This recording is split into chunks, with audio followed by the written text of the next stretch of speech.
What do we have here? That's a Taliban soldier from Afghanistan. Oh. You know, right after 9/11, I wanted to put a display in to commemorate that. Mm-hmm. And I was fortunate enough to call a friend of mine who had just come back from that part of the country. Really? Not long before that, and he had all of that equipment that you see on that mannequin.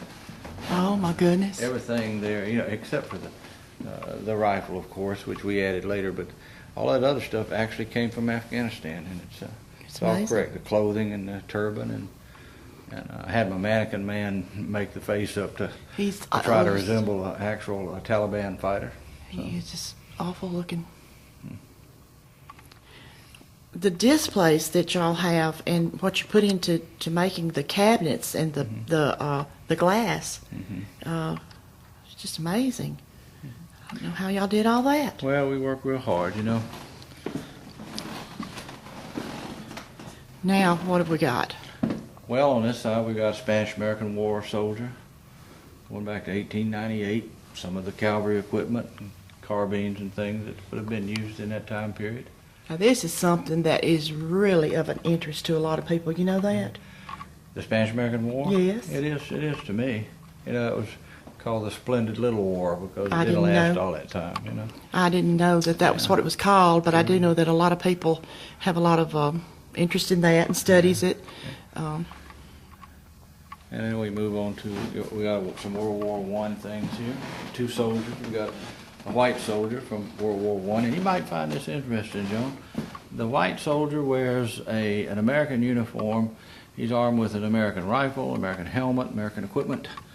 And the black soldier right beside him, that's an American soldier. Yeah. He wears an American uniform, but his equipment is French.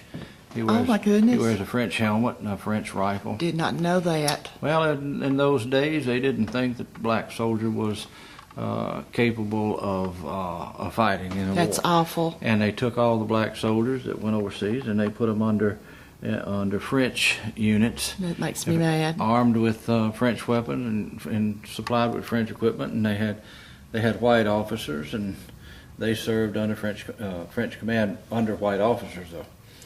Well, that's not like and that that's now. how we that's how we depict that guy right there. So. Well, thank God things have changed now. Then we have a Cuban soldier here that from Grenada. Yeah. Back in 1983 when we went down there, and that's an actual Cuban uniform. He's supposed to be holding some binoculars, but I see they slipped out of his fingers. I'll have to fix that later. So. Well, And, shame on him and shame on you. but all of that, kidding. all of that stuff actually came from Grenada, and the rifle that you see, that's a Czechoslovakian rifle. And a lot of people don't know that the Cuban army was armed with Czechoslovakian rifles and equipment. So, we try to be as accurate as we can here at this human computer. Your brain is. I bet you'll sleep good tonight. Let's don't go overboard with that a little bit. Well, it's just your what they say forte. It's your cup of tea.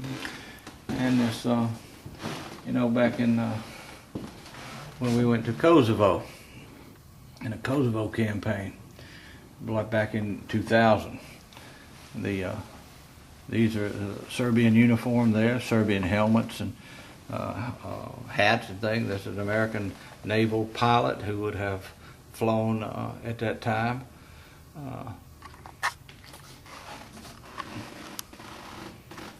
These are some weapons that the Yugoslavian army would have used there. So.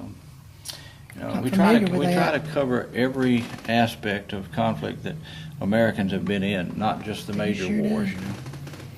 Look at that. Now, I want to see if I can get that. I don't know if I am.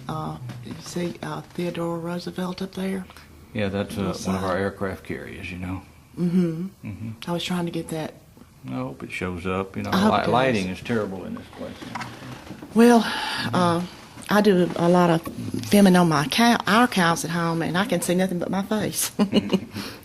That's not good. Okay. Of course, I'm a former Marine, so this is my tribute to the U.S. Marine Corps. Oh, and this is special. It's got insignia and rank and badges, and things that are unique to the Corps, and a couple of rifles that are displayed up there that were only used by, well, No, I'm getting some shadows, folks. I'm sorry. the Lee Navy rifle there was issued to Marines and Navy personnel, and the Johnson rifle to your right was issued to U.S. Marines in World War II. Now, I've heard of that. I'm going to try, folks, to any which way I go, I'm getting some shadows. I'm sorry. Yeah, we have a lot of we have a bad lighting problem here. Well, Maybe we can correct that when we get a new building. You know. and here are some posters that are unique. United States Marine Corps, and I'm going to cut this off so that if y'all want to go take a break and go get you a cup of coffee, and maybe even go to bed and sleep a while. You can come back tomorrow or whenever and catch us again here at the Louisiana Military Museum in Ruston, Louisiana. Thank you for watching our little video. We'll be back in a little bit.